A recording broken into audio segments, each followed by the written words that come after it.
Mister apa Mister? Ya, baik. Assalamualaikum warahmatullahi wabarakatuh. Waalaikumsalam warahmatullahi wabarakatuh.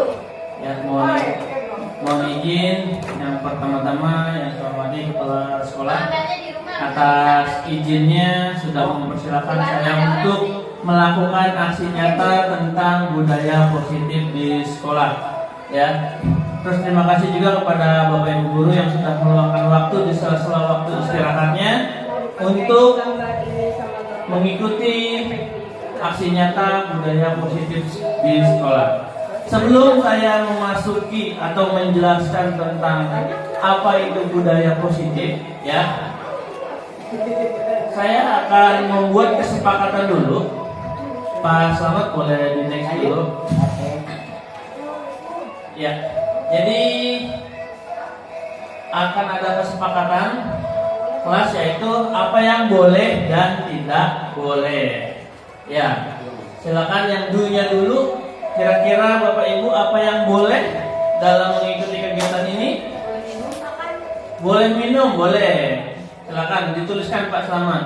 Tolong dibantu diketikkan. Boleh makan atau minum atau nyemil. Ya. Itu satu. Apalagi yang yang bolehnya?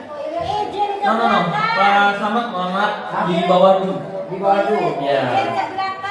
Yang pertama boleh nyemil atau minum. Di sini ya? Yang kedua boleh izin ke toilet atau panggilan alam.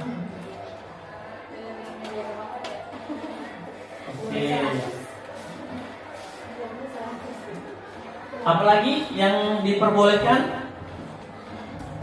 Main HP Pak Haji Pudi. Ya, menjawab pesan diperbolehkan. Kalau menjawab telepon. Ya, menjawab pesan. Ada lagi? Cukup? Kurang. Nggak boleh. Ya, kita yang diperbolehkan dulu. Kita bahas yang diperbolehkan terlebih dahulu. Sudah? Yang diperbolehkan 3 saja? Oke. Sekarang yang tidak diperbolehkan atau yang dan. Tidur. Yang tidur, ya. Tidur. Kalau ketiduran berbeda ya. Kalau ketiduran itu faktor alam, manusiawi. Tapi kalau tidur sesuatu yang bisa disengaja. Ada lagi? Buang angin.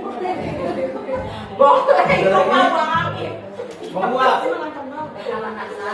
Ya, berkata kasar atau berbicara sebelum diizinkan.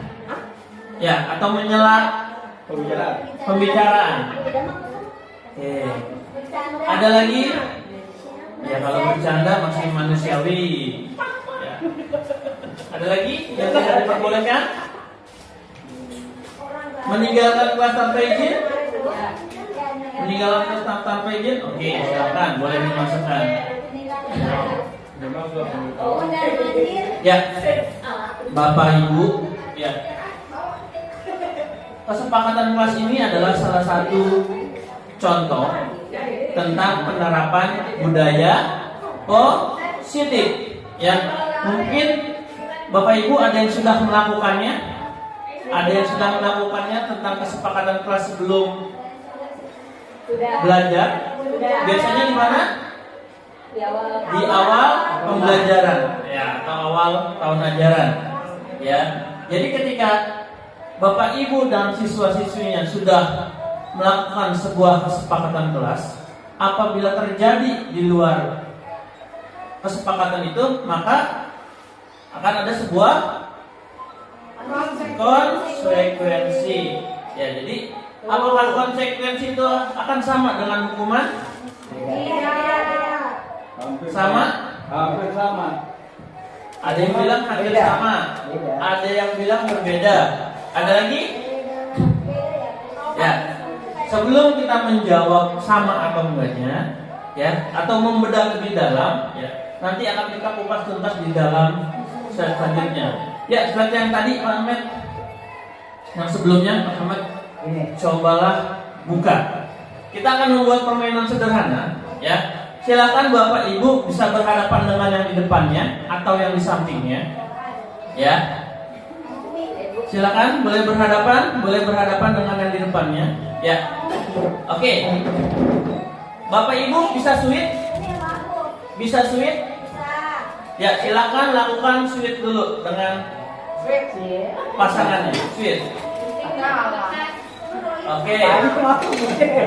Oke, sudah? Ya. Gak apa-apa, Pak Dit sebagai juri dulu. Maaf ya.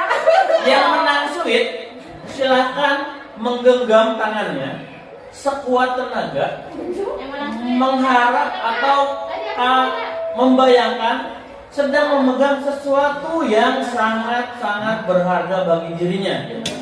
Entah itu perhiasan, keyakinan, atau rasa cintanya. Ya, silakan dipegang sekuat-kuatnya. Ya, yang kalah sweet, silakan gunakan berbagai macam cara supaya yang tadi menang mau membuka genggaman tangannya. Ya, sekali aja sweetnya. Yo, sudah silakan. Ya.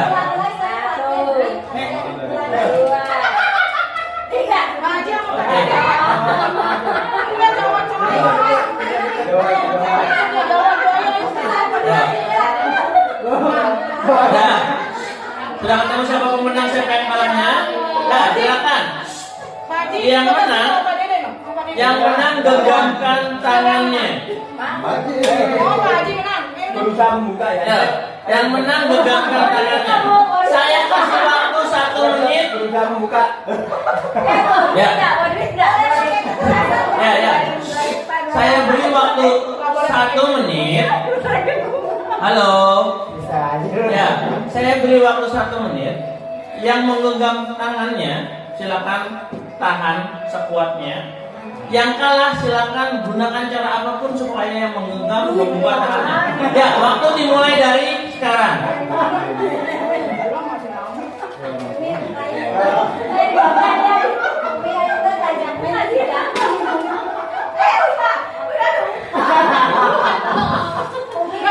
Itu dapat uang 100.000.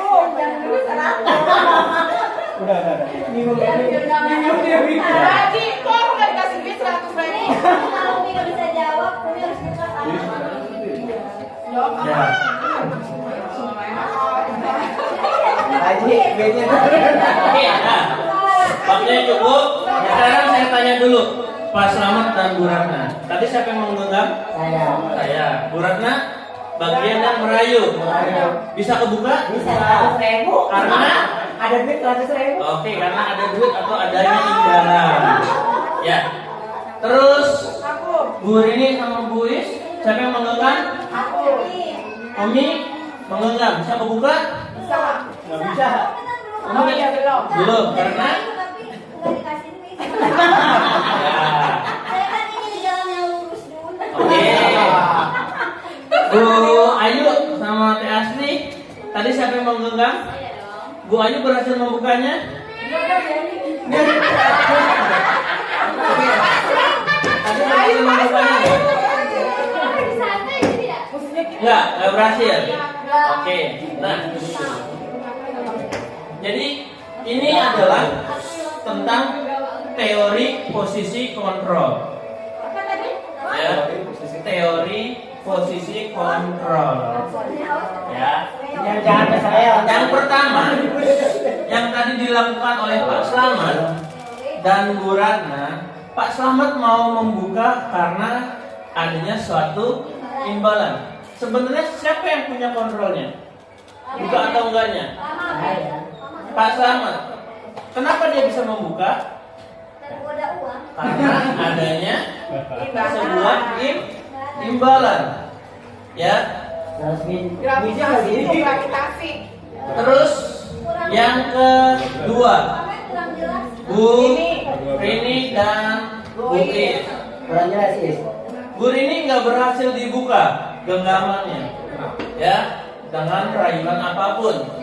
Kembali lagi, siapa yang punya kontrolnya? Saya, Bu Rini. Ya, jadi ibarat kita guru dan murid ketika memberikan sesuatu instruksi, sebenarnya yang memiliki kontrol atas dirinya siapa? Guru atau muridnya? Muridnya, ya. Mau kita rayu seperti apapun, terkadang ada murid yang mengikuti karena faktor imbalan.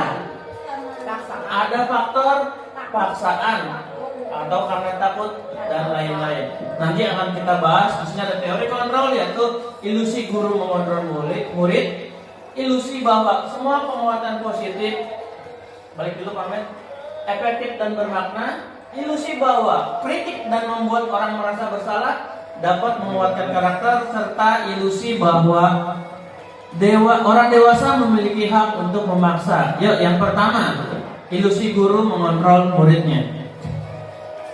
Pada dasarnya kita tidak dapat memaksa murid untuk berbuat sesuatu jikalau murid tersebut memilih untuk tidak melakukannya.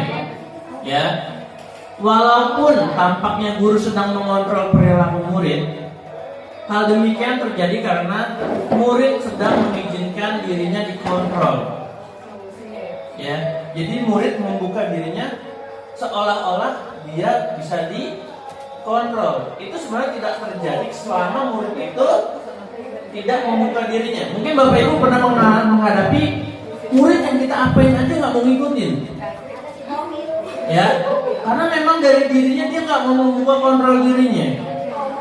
Ya, nah saat itu bentuk kontrol guru menjadi kebutuhan dasar yang dipilih murid tersebut. Teori kontrol menyatakan bahwa semua perilaku memiliki tujuan, bahkan terhadap perilaku yang tidak disukai. Yang kedua, next. Ilusi bahwa semua penguatan positif, efektif, dan bermakna. Ya. Penguatan positif atau bujukan adalah bentuk-bentuk kontrol. Segala usaha untuk mempengaruhi murid agar mengulangi suatu perilaku tertentu adalah suatu usaha untuk mengontrol murid tersebut dalam jangka waktu tertentu. Kemungkinan murid tersebut akan menyadarinya dan mencoba untuk menolak bujukan kita, atau bisa jadi murid tersebut menjadi tergantung pada pendapat sang guru untuk berusaha. Ya, itu mirip seperti yang tadi Bu Ratna dan Pak Slamet lakukan. Ya, mungkin awalnya Pak Slamet setuju dirayu dengan 100.000. Ya, mungkin suatu hari ketika Pak Slamet sudah memegang 100 juta, 100.000-nya itu jadi tidak bernilai, nggak mau lagi dibujuk rayu. Betul? Ya. Wanita. Nah, iya. Beda, tiga Sunda. Selanjutnya, ilusi bahwa kritik dan membuat orang merasa bersalah dapat menguatkan karakter. Menggunakan kritik dan rasa bersalah untuk mengontrol murid menuju pada identitas gagal. Mereka belajar untuk merasa buruk tentang diri mereka. Mereka mengembangkan dialog diri yang negatif. Kadang kala sulit bagi guru untuk mengidentifikasi bahwa mereka sedang melakukan perilaku ini, karena seringkali guru cukup menggunakan suara halus untuk menyampaikan pesan negatif. Ini seperti ketika guru dan murid, ya. Gurunya membuat muridnya seperti merasa bersalah. Contohnya misalnya, kenapa kamu melakukan ini? Kamu nggak kasihan dengan ibu, sudah capek-capek, gitu. Secara nggak langsung, muridnya akan merasa, oh iya, tindakan yang saya lakukan membuat guru itu jadi sengsara atau susah, sehingga akan tertekan atau menyalahkan dirinya. Yang selanjutnya, ilusi bahwa orang dewasa memiliki hak untuk memaksa. Ya, banyak orang dewasa yang percaya bahwa mereka memiliki tanggung jawab untuk membuat murid-murid berbuat hal-hal tertentu.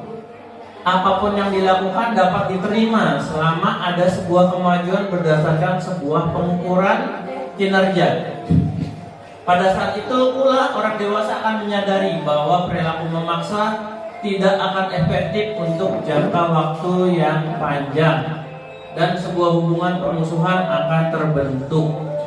Ya, mungkin banyak kejadian ya murid merasa mengikuti apa yang diperintahkan guru itu memang karena kondisinya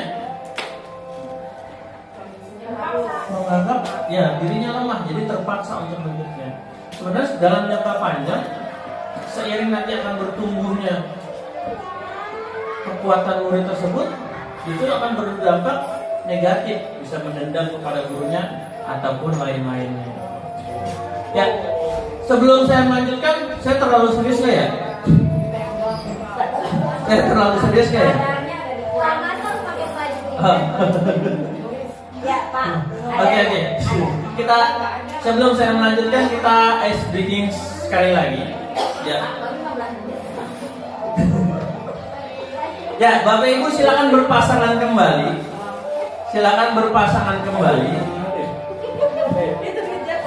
Saya mau cari pasangan. Ya. Ini Pak Fahrul boleh dengan Pak Dede. Ya. Ya. Boleh. Yang tadi menang sweet, saya kasih nama kelompok hitam.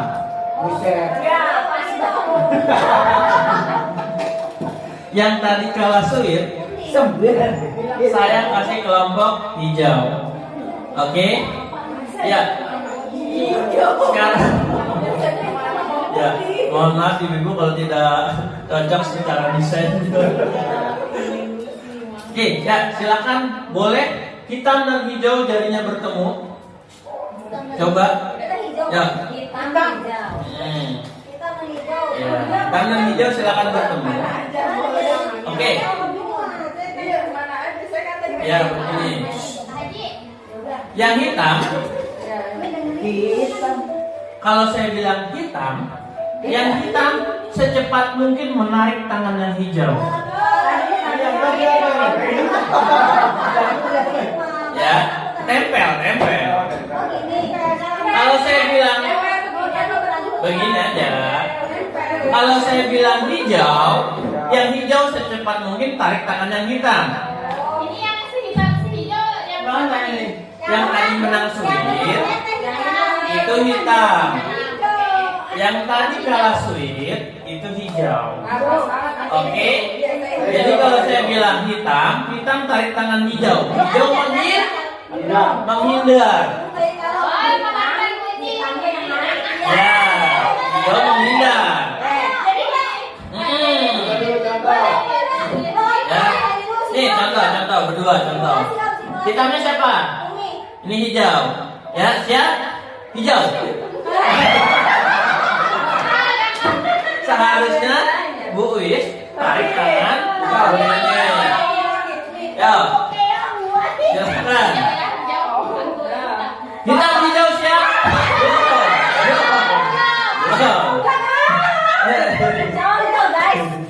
Hitam hijau siap? Hijau siap? Hitam siap?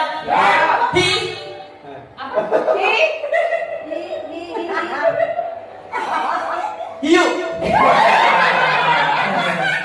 Belum. Fokus. Ayo tetap tangannya ditempel. Hitam.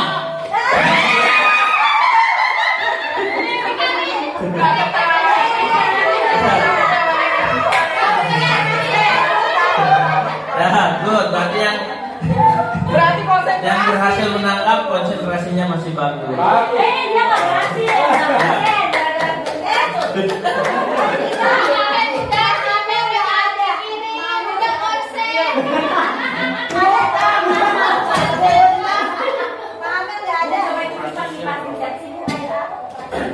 Ya, boleh dilanjut. Nah, ini saya lanjutkan kembali ya. Bagaimana seorang bisa berubah? Halo. Halo.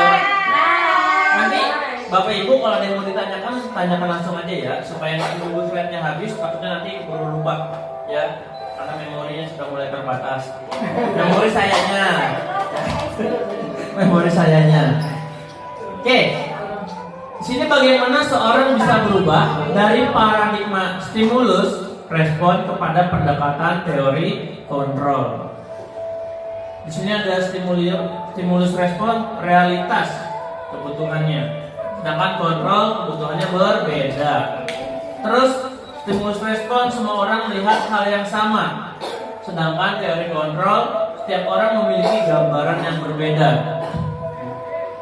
Selanjutnya, kita mencoba mengubah orang berpandangan sama dengan kita. Sedangkan teori kontrol, kita berusaha memahami pandangan orang lain tentang dunia. Yang keempat, perilaku buruk dilihat sebagai suatu kesalahan. Tetapi teori kontrol, semua perilaku memiliki tujuan. Ya, jadi apapun yang dilakukan anak sebenarnya ada tujuannya. Entah dia mencari perhatian, mencari kesenangan ataupun lain-lainnya. Selanjutnya, orang bisa mengontrol saya. Sedangkan kalau teori kontrol, hanya Anda yang bisa mengontrol diri Anda. Selanjutnya, saya bisa mengontrol orang lain. Berdasarkan teori kontrol, kita tidak bisa mengontrol orang lain. Semua kewenangan hanya ada pada orang tersebut. Stimulus respon, pemaksaan akan ada pada saat bujukan gagal. Jadi ketika kita merayu, mulai itu baru ada pemaksaan. Wah, dirayu gak bisa nih, kita paksa dengan cara yang lain. Sedangkan teori kontrol, kolaborasi dan konsensus menciptakan pilihan-pilihan baru. Dan yang terakhir, model berpikir menang kalah. Itu kalau stimulus respon. Sedangkan untuk teori kontrol, model berpikirnya adalah menang. Jadi kalau kita dengan murid kita, ketika kita melakukan sebuah teori kontrol, di kitanya menang, muridnya pun akan merasa menang. Next, makna disiplin. Dalam rangka menciptakan lingkungan positif, salah satu strategi yang perlu kita tinjau kembali adalah penerapan disiplin di sekolah kita. Apakah telah efektif? Apakah masih perlu ditinjau kembali?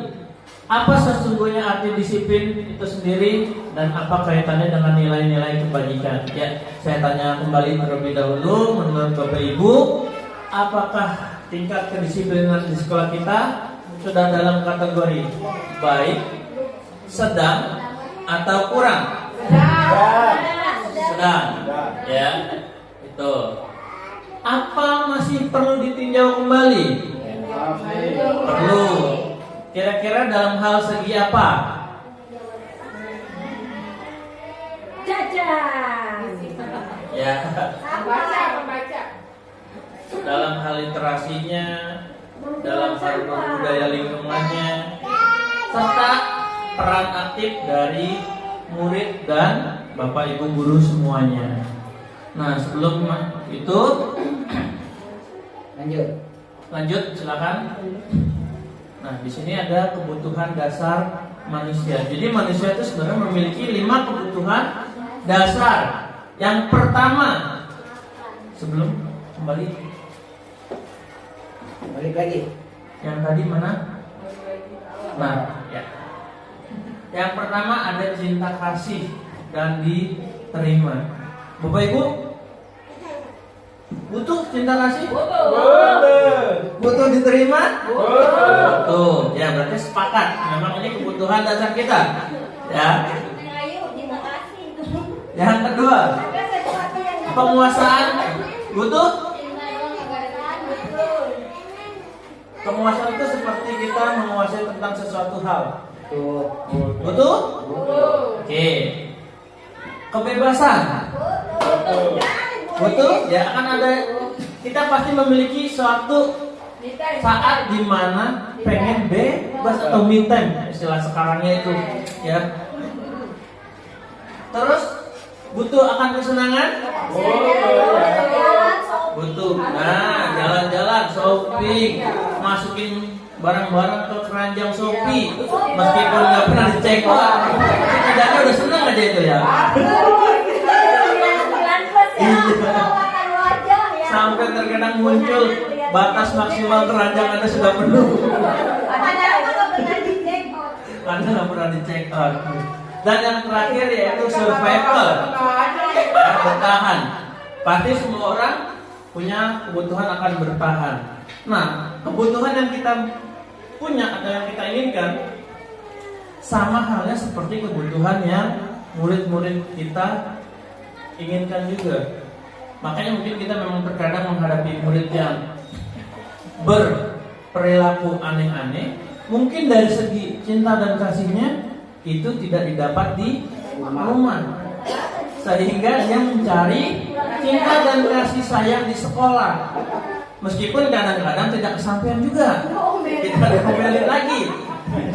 Akhirnya dia mungkin mencari cinta dan kasih ke Teman. hal-hal yang salah, ke teman, ya, bisa berdampak negatif. Dia udah juga diomongin. Terus ada juga murid-murid yang butuh kebebasan. Makanya kita pun terkadang ketemu dengan murid yang nggak pernah mau diatur. Wah, ada itu. Ada? Ada. Ya, pasti ada. Ada. Disuruh begini nggak mau, suruh begitu nggak mau. Gitu. Akhirnya kita sendiri yang sampai ngalah. Udah terserah kamu dah mau ngapain. Gitu. Ada juga murid-murid yang butuh kesenangan. Gitu. Yang pada intinya kebutuhan murid dan guru sebenarnya itu sama. Selanjutnya, ya, kita memasuki ke 5 posisi kontrol. Ya. Ya. Di sini ada contoh kasus, yaitu Anto jarang sekali hadir di pembelajaran jarak jauh. Dan pada saat hadir pun Anto seringkali menggunakan kata-kata kasar di kolom chat, mengejek teman-temannya. Mungkin ini contoh kasus pada saat pandemi kemarin, daring. Ya. Hal ini sudah sangat mengganggu dan beberapa orang tua murid yang mengikuti pembelajaran daring mengeluhkan tentang perilaku Anto di pembelajaran jarak jauh. Bila Anda seorang kepala sekolah, penerapan disiplin apakah yang akan Anda lakukan untuk kasus Ana dan kasus Anto?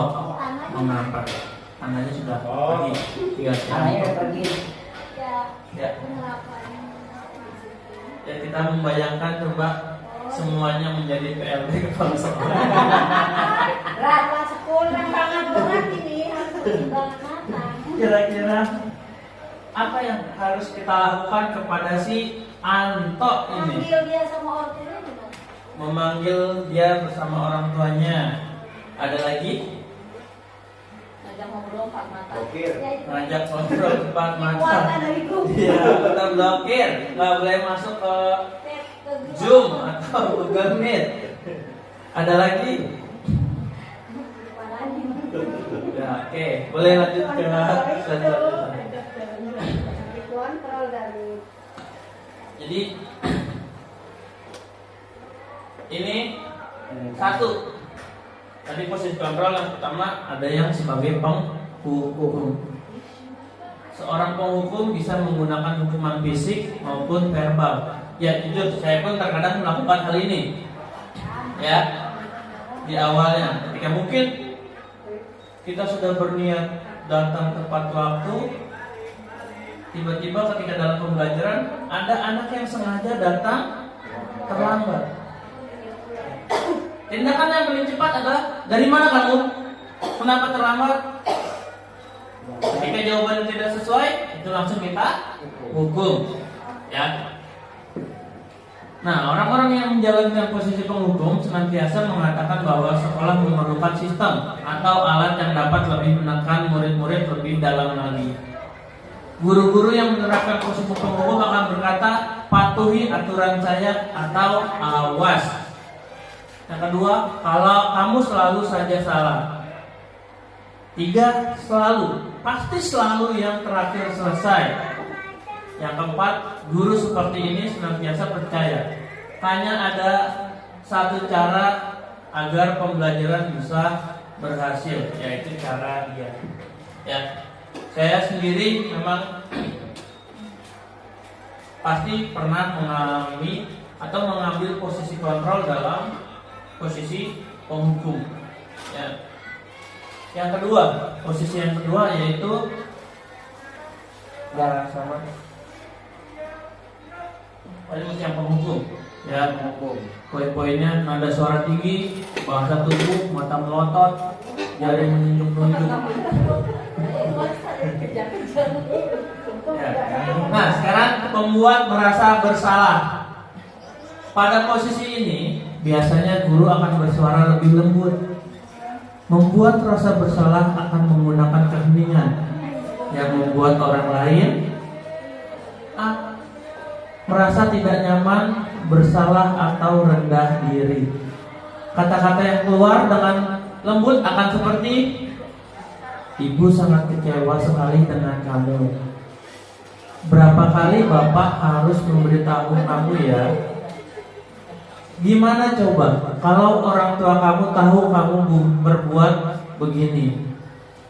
Di posisi ini, murid akan memiliki penilaian diri yang buruk tentang diri mereka. Murid merasa tidak berharga dan telah mengecewakan orang-orang yang disayanginya. Selanjutnya, nah, membuat merasa bersalah. Tadi nada suaranya melas, halus, sedih. Bahasa tubuh merapat pada anak. Contohnya, "Adi, kamu ini bagaimana ya? Kamu sudah berjanji dengan ibu tidak akan terlambat lagi. Kamu kenapa ya? Senang sekali mengecewakan ibu. Ibu benar-benar kecewa." Ya. Bagaimana perasaan murid bila ditegur seperti ini?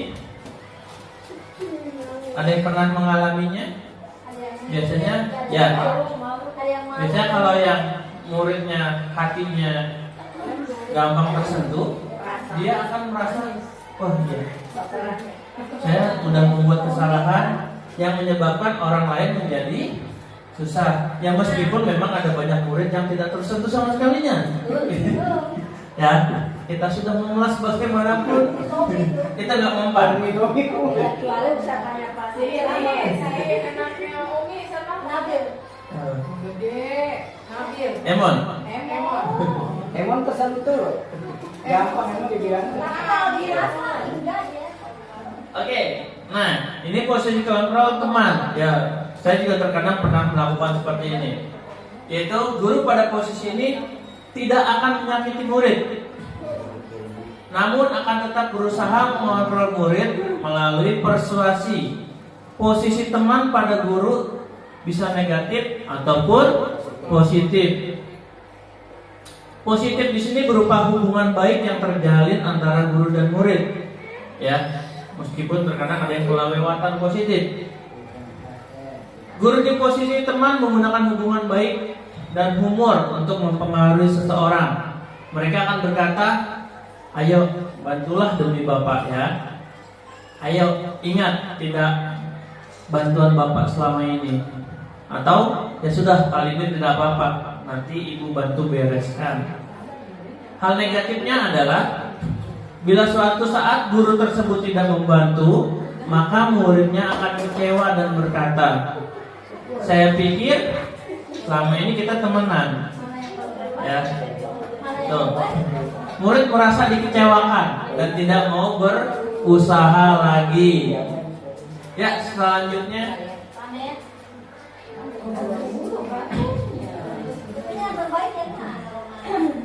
Contohnya nada suaranya ramah, akrab, dan bercanda.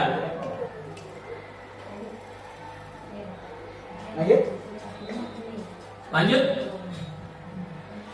Nah, ini posisi pemantau. Posisi pemantau, yaitu membantu memantau berarti mengawasi. Pada saat kita mengawasi, kita bertanggung jawab atas perilaku orang-orang yang kita awasi. posisi pemantau berdasarkan pada peraturan-peraturan dan konsekuensi dengan menggunakan sanksi atau konsekuensi. Kita dapat memisahkan hubungan pribadi kita dengan murid sebagai seseorang yang menjalankan posisi pemantau. Pertanyaan yang diajukan seorang pemantau, peraturannya apa ya? Apa yang telah kamu lakukan? Atau sanksi atau konsekuensinya apa? Seorang pemantau sangat mengandalkan penghitungan catatan, data yang dapat digunakan sebagai bukti atas perilaku seseorang. Posisi ini akan menggunakan stiker, slip catatan, daftar cek. Posisi pemantau sendiri berawal dari teori stimulus respons yang menunjukkan tanggung jawab guru dalam mengontrol muridnya. Jadi yang tadi saya buat di kesepakatan awal, ya itu bisa jadi tahapan dalam sebuah guru melakukan pemantauan. Ketika dari kesepakatan yang tidak berjalan, maka akan ada sebuah konsekuensi atau sanksinya. Selanjutnya, pemantau nada suaranya datar, bahasa tubuhnya formal. Contohnya, Adi, tahukah kamu jam berapa kita mulai? Terus Adi menjawab, tahu Pak. Kamu terlambat 15 menit. Apakah kamu sudah mengerti konsekuensi yang harus dilakukan bila terlambat? Paham Pak? Saya harus tinggal kelas pada jam istirahat nanti dan mengerjakan tugas ketertinggalan saya.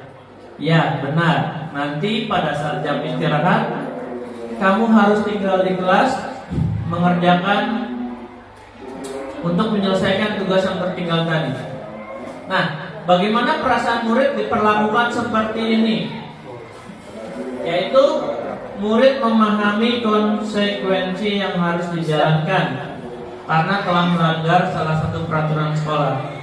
Guru tidak menunjukkan suatu emosi yang berlebih, menjadi marah atau membuat merasa bersalah. Murid tetap dibuat tidak nyaman, yaitu harus tinggal kelas pada waktu istirahat. Jadi yang lain istirahat, dia tetap mengerjakan tugasnya. Dan guru harus memantau murid pada saat mengerjakan tugas di jam istirahat. Terkadang di posisi pemantau pun, kalau kita sebagai guru, pada saat dia melakukan tugas di waktu yang berlainan, kitanya ikut, kita tinggal. Ya, jadi posisi pemantaunya menjadi hilang. Selanjutnya, nah ini posisi yang terakhir, posisi sebagai manajer. Yaitu posisi di mana guru berbuat sesuatu bersama dengan muridnya, mempersilahkan murid mempertanggungjawabkan perilakunya, mendukung murid agar dapat menemukan solusi atas permasalahannya sendiri. Seorang manajer telah memiliki keterampilan di posisi teman maupun pemantau, dan dengan demikian bisa jadi di waktu-waktu yang tertentu, kembali kepada posisi tersebut. Jadi bisa kembali ke teman, pemantau, atau kembali ke manajer kembali. Ya, contohnya, apa yang kita yakini? Kembali ke belakang dulu. Iya. Jika kamu meyakininya, apakah kamu bersedia memperbaikinya? Jika kamu memperbaiki ini, hal ini menunjukkan apa tentang dirimu? Apa rencana kamu untuk memperbaiki hal ini? Ya. Jadi kita bertanya, ketika kita memposisikan sebagai guru, kita bertanya kepada murid kita bagaimana memperbaiki atau mengatasi masalahnya. Tugas seorang manajer bukan untuk mengatur perilaku seseorang. Kita membimbing murid untuk dapat mengatur diri. Seorang manajer bukan memisahkan murid dari kelompoknya, tetapi mengembalikan murid tersebut ke kelompoknya dengan lebih baik dan kuat. Ya, lanjut. Nih, untuk seorang manajer, nada suaranya tulus, bahasa tubuhnya tidak kaku dan mendekat ke murid. Contohnya, Adi, apakah kamu mengetahui jam berapa sekolah dimulai? Adi menjawab, tahu Pak, jam 7. Ya, jadi kamu terlambat. Kira-kira bagaimana kamu akan memperbaiki masalah ini? Adi, saya bisa menanyakan teman saya Pak untuk mengerjakan tugas yang tertinggal. Lalu gurunya berkata kembali, baik, itu bisa dilakukan. Apakah besok akan ada masalah untuk kamu agar bisa hadir tepat waktu ke sekolah? Adi menjawab, tidak Pak, saya bisa hadir tepat waktu. Baik, saya hargai usahamu untuk memperbaiki diri. Nah, bagaimana perasaan murid apabila diperlakukan seperti ini? Pada posisi manajer,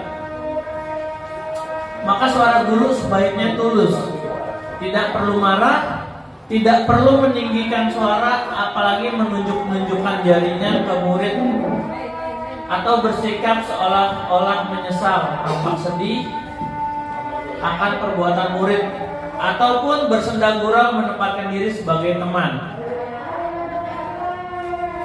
Fokus ada pada murid, bukan untuk membahagiakan guru atau orang tua.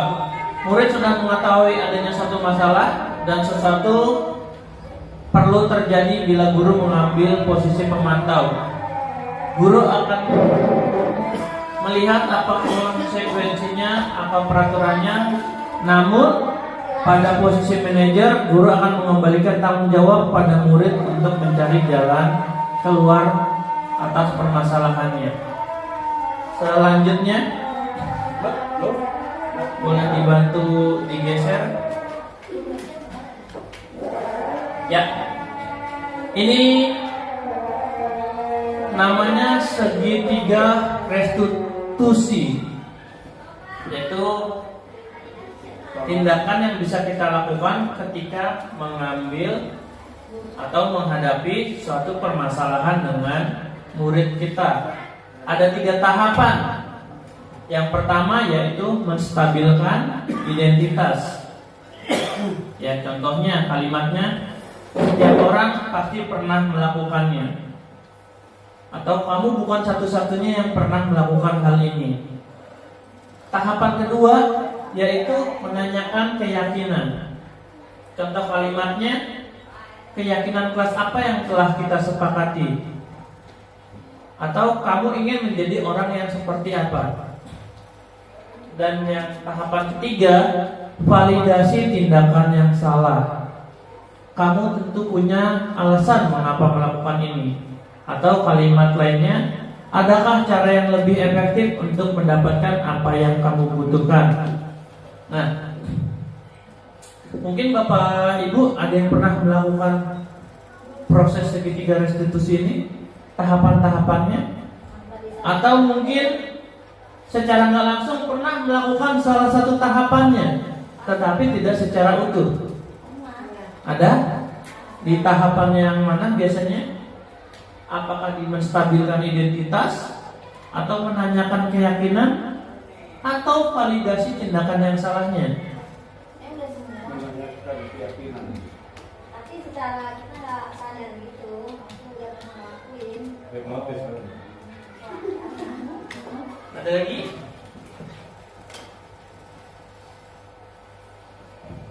Ada yang pernah melakukan validasi tindakan yang salah? Tuh, misalnya menanyakan alasannya. Mungkin saya yakin Bapak Ibu pernah ketika anak berbuat salah, pasti menanyakan, kenapa kamu melakukan hal ini? Iya. Betul?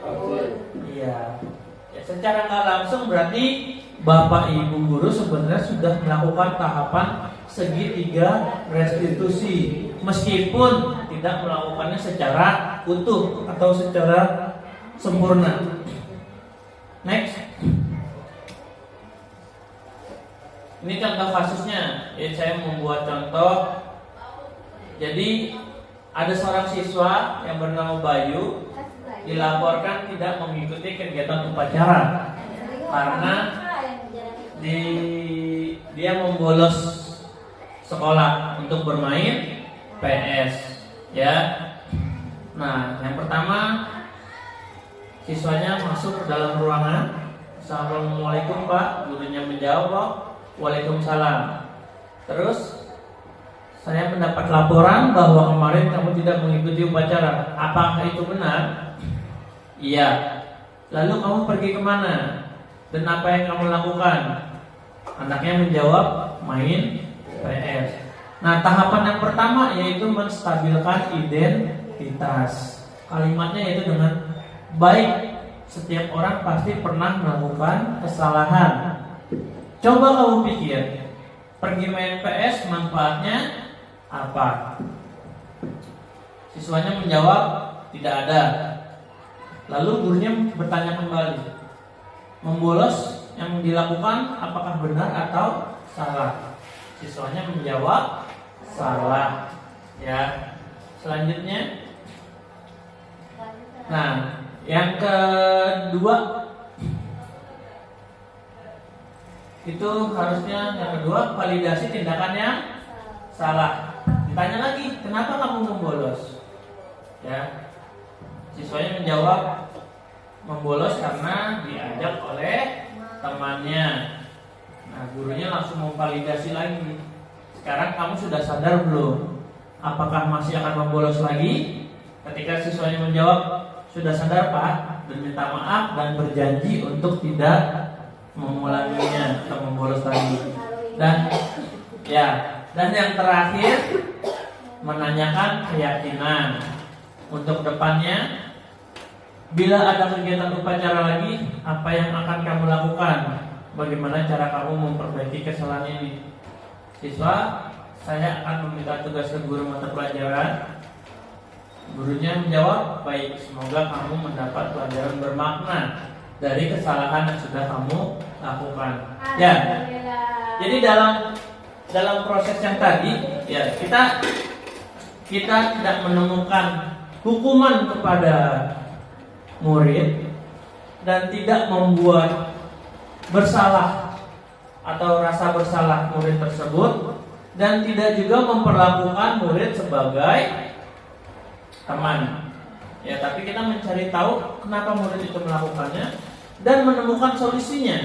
Ya, untuk memperbaiki dirinya.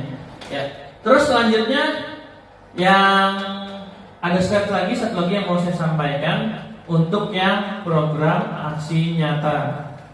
Yang satunya lagi tolong. Berarti yang manajer yang paling ini ya. Bagus. Ya. Jadi di akhir dari modul ini ada yang namanya diseminasi budaya positif. Jadi kemarin saya membuat rancangan tentang budaya positif apa sih yang akan dilakukan. Jadi contohnya next.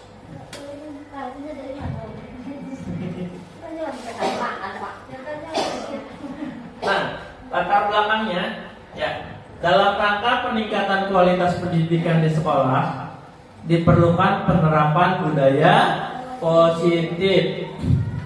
Ya.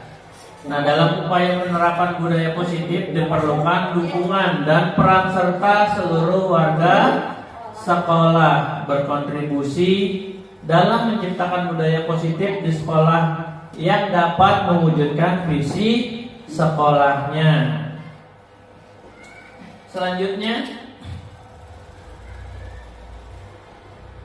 tujuannya yaitu untuk menumbuhkan budaya positif di sekolah melalui kegiatan sambut pagi, yaitu mengembangkan nilai-nilai profil pelajar Pancasila pada peserta didik, serta menumbuhkan nilai dan peran guru sesuai dengan filosofi Ki Hajar Dewantara. Salah satunya adalah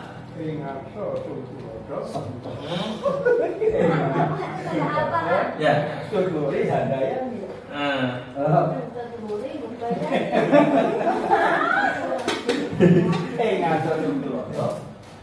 Masih yang ke belakang dulu. Jadi nanti semoga ini bisa berjalan ya. Meskipun kalau pengalaman di sekolah lama itu adanya morning greeting. Ya. Jadi ya guru-guru datang lebih awal untuk menyambut siswanya. Jadi pasti kita semua punya urusan masing-masing di rumah yang terkadang membuat kita datang mepet bahkan terlambat. Nah, untuk mengatasinya nanti bisa kita buatkan jadwal. Kesepakatan tuh sama. Cukup ya, cukup 2 atau 3 guru aja dalam satu hari. Jadi nggak usah semua kita guru berjejer di pagi hari, setiap pagi juga. Ya. Itu karena kalau di sekolah lama saya pun hanya 2 guru yang bertugas di depan untuk menyambut. Itu berbulung. Dulu pernah Ya. Berbulung pembina OSIS. Masalahnya. Jadi Iya betul salahnya soalnya kan gembok bisa. ya. Gembok. Jadi di sini diharapkan sebenarnya ya kita tidak membebankan kepada harus kepala sekolah doang yang menyambut, harus kesekolah doang atau harus kurikulum doang ataupun lain-lainnya. Semuanya memiliki hak dan kewajiban yang sama untuk bisa berperan aktif. Ya makanya mungkin nanti bisa dibuat jadwalnya. Taruhlah sekarang kita punya guru berapa Bude? 30. 19. Kalau dibagi 2 aja berarti ada 9 kelompok. Berarti dalam jangka waktu 9 hari baru bisa bergantian lagi untuk menyambut. Ya seminggu sekali menyisipkan 1 hari untuk datang lebih awal, saya rasa insya Allah sih bisa. Ya itu. Jadi contohnya berbulung bisa. Tapi saya nggak tahu. kalau sakumbangnya pas dia aja ada sakit anak atau kita bisa ada tambal sel gitu. Iya. Maka tadi. Tidak direncanakan itu kan habis. Nah, tadi kan Pak Puji dulu pernah dan bisa terlaksana. Cuma sekarang kan sudah mulai pudar kembali. Lagunya rusak. Nah, sehingga saya waktu kurikulum 13 hampir 50 ya, minimal 40 ada di kelas. ada, ya. Tapi 8 tahun kok hilang. Semenjak wasit. Nah, ya jadi mungkin kembali kemarin saya minta izin ke Bude bagaimana dengan penerapan ini kembali karena secara nggak langsung sebenarnya ketika murid datang disambut gurunya itu sudah memberikan perhatian yang khusus. Ya. Dari situ juga kita guru bisa melihat mana murid yang punya beban di rumah. Dari datang ke sekolah udah nunduk, ya, udah diomelin. Bagaimana Bapak Ibu? Berapa tahun ya? Ya, Pak, silakan. Dulu bisa terlaksana karena jam masuknya itu jam 7.15 bukan jam tepat. Jadi jam 7 guru udah datang, siswa jam 7.15 sudah baru ini. Jadi sudah mulai agak mundur ya. Nah, karena sekarang dia sudah jam 7, ya mungkin karena yang rumah jauh ya wajar, iya. Wajar nggak bisa berubah. Jadi gambaran saya sih nanti tetap kita buatkan jadwalnya. Kalaupun memang ada yang berhalangan di hari tertentu, infokan dari malamnya supaya mungkin bisa mencarikan invalannya, penggantinya. Supaya nanti ketika yang sudah menggantikan, dia mengganti di hari yang lain. Ya, tukeran jadwal istilahnya. Seperti itu. Bagaimana Ibu Kepala, Ibu Wakil, Bapak Wakil dan Bapak Guru, apakah kira-kira bisa dijalankan? Kalau enggak, oke. Nah, tolak ukurnya ibarat sebuah aplikasi apabila mendapatkan bintang 5, ya, guru mampu hadir tepat waktu untuk menyambut peserta didik di pagi hari dengan memberikan 3S. Ya, 100 100 100. Dengan senyum, salam, sapa. Ya, jujur saya pun masih terkadang suka belum bisa hadir tepat waktu karena ada hal lain-lainnya gitu. Ya, tapi insya Allah sih kalau seminggu, sehari 2 hari di awal waktu pasti bisa. Karena kita tidak meminta untuk setiap harinya. Sama Ya. satu lagi. Selamat pagi. Ya, Pak. Dulu pernah juga sebelum masuk kelas itu siswa baris di depan dan guru jam pertama pasti salaman. Oke. Tapi sekarang udah nggak tahu kan kalau bisa Tapi masuk. dulu, tapi hari Ya. juga bisa. Enggak. Dulu waktu Pak Haji masih dari kurikulum. Dulu waktu Pak Haji. Ada Pak Haji dan luntar Pak. Ya Jadi sebelumnya siapa yang salah deh? Nah, ya. Lah ini kok dulu baik makanya. Nah, jadi apa yang disampaikan Pak Haji sebenarnya adalah bentuk budaya positif yang sudah pernah berlangsung dan sudah mulai ya pudar. Sebenarnya itu bisa kita kuatkan kembali ya dengan acara konsolidasi Bapak Ibu guru. Makanya sebenarnya perlu diadakan pertemuan-pertemuan seperti ini supaya kita bisa bertukar pikiran. Nah, ini langkah-langkah yang saya buat ya, yang pasti komunikasi dulu dengan pimpinan dan wakilnya. Terus yaitu yang kedua, sosialisasi kepada Bapak Ibu guru semua. Mungkin nanti yang ketiga saya akan sosialisasi kepada murid-murid, yaitu bahwa besok misalnya Bapak Ibu guru akan ada yang menyambut berdiri di depan pintu. Jadi tolong jangan melengos saja atau jalan aja ya, supaya bisa menghampiri Bapak Ibu gurunya. Kadang anak bukannya dia nggak mau salaman, atau mungkin dia merasa malu atau takut juga gitu. Jadi kita harus menumbuhkan hal-hal yang positif. Nah, yang keempat mungkin nanti kita melakukan aksi kegiatannya. Yang kelima adanya dokumentasi, dan yang terakhir refleksi dari kegiatan yang melibatkan seluruh warga sekolah untuk mengetahui apakah kegiatan ini sudah berjalan baik atau belum. Ya, selanjutnya Ini ya itu tadi ada dukungan yang diperlukan. Yang pasti kembali lagi dukungan utama yaitu adalah izin dari pimpinan sekolah, yaitu kepala sekolah selaku ini dan wakilnya. Terus yang kedua dukungan serta dari rekan sejawat, dan yang ketiga yaitu peran aktif siswa dalam mengikuti kegiatannya. Ya, sampai sini ada yang mau ditanyakan tentang budaya positif yang akan ditumbuhkan Bapak Ibu, Ibu kepala sekolah, Ibu wakil atau Bapak Ibu guru yang lainnya? Ada? Ya, Pak Haji, dipersilakan. Memang budaya positif ini sangat baik, cuma yang jadi permasalahan sekarang masih ada beberapa hal yang menghambat. Contohnya warung, ya warung gawe itu. Kadang-kadang anak sudah ini anak masuk warung dan tidak diketahui oleh Bapak Ibu guru. Yang kedua, pagar.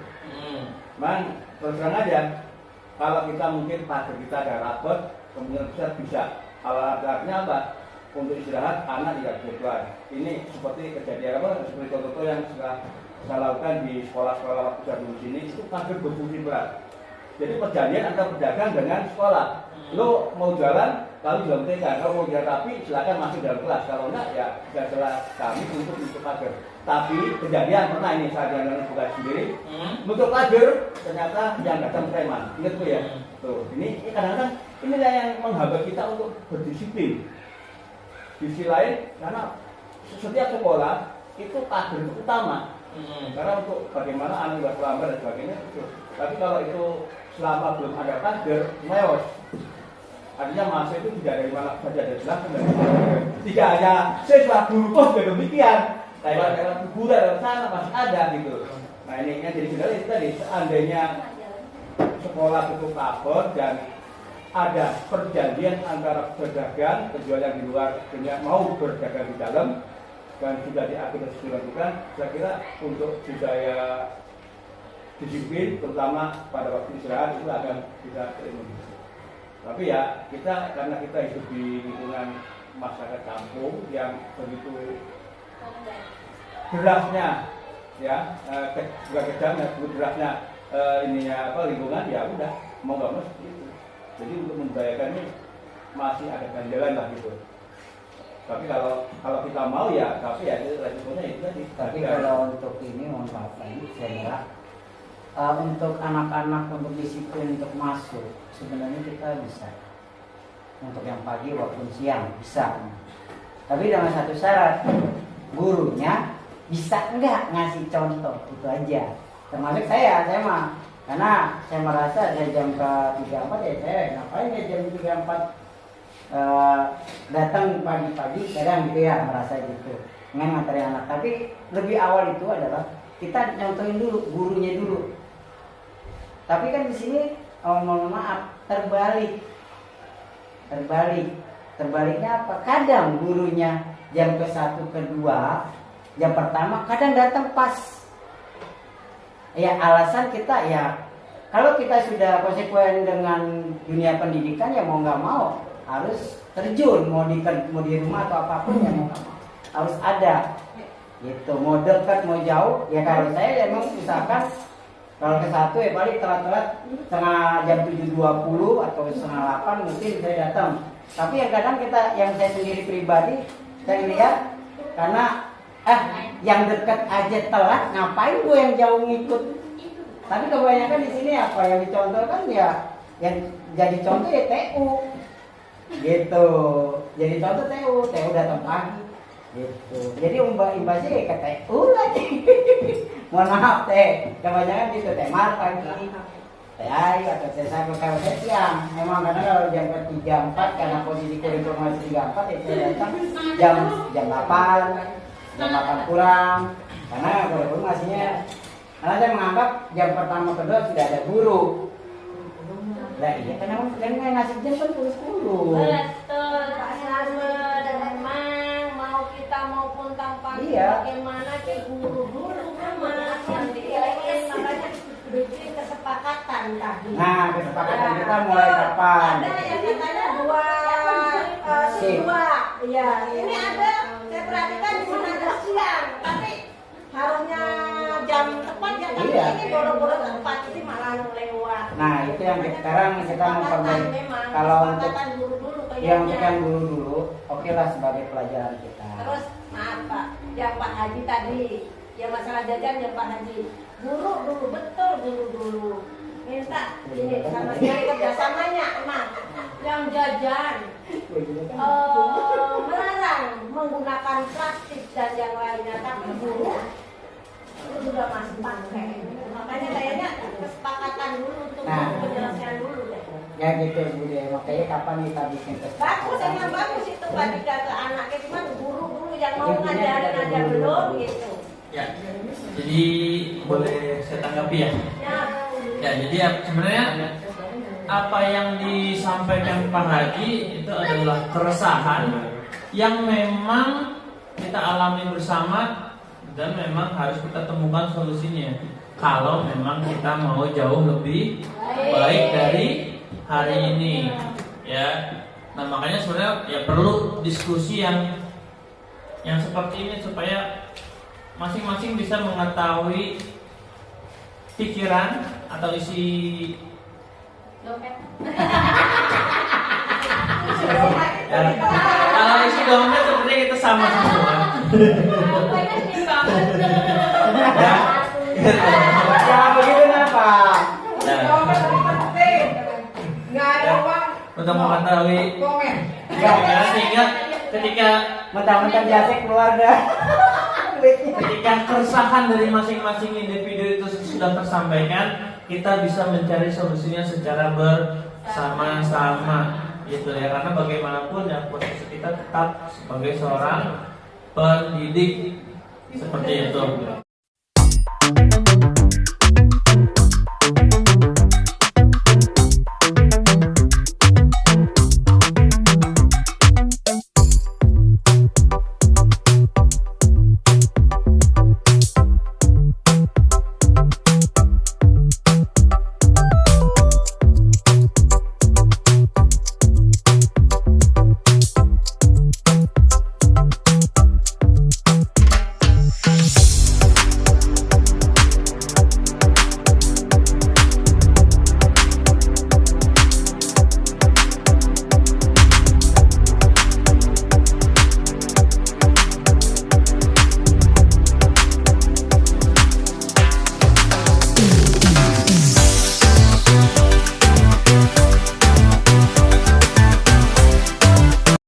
Bagus sih untuk melatih anak-anak disiplin, ramah dengan gurunya.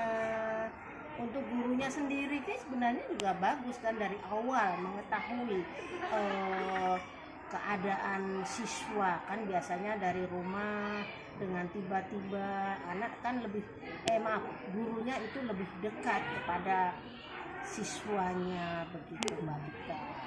Harapannya untuk selanjutnya dengan program ini bagaimana? Ya harapannya nih dari pihak sekolah, saya pribadi itu ya terus berjalan, jangan sampai dipunahkan kebiasaan ini karena ini cukup bagus Pak Dika. Ya, baik, terima kasih Bu ya atas tanggapannya. Sama-sama Pak Dika, semangat Pak Dika. Ya, bagaimana perasaan kamu kemarin ketika ada guru yang menyambut di pagi hari? Merasa senang dan nyaman karena serasa bisa disambut seperti itu. Harapan kamu untuk kedepannya bagaimana? Semoga kegiatan seperti kemarin bisa dilanjutkan terus menerus. Oke, ada lagi yang mau disampaikan? Terima kasih.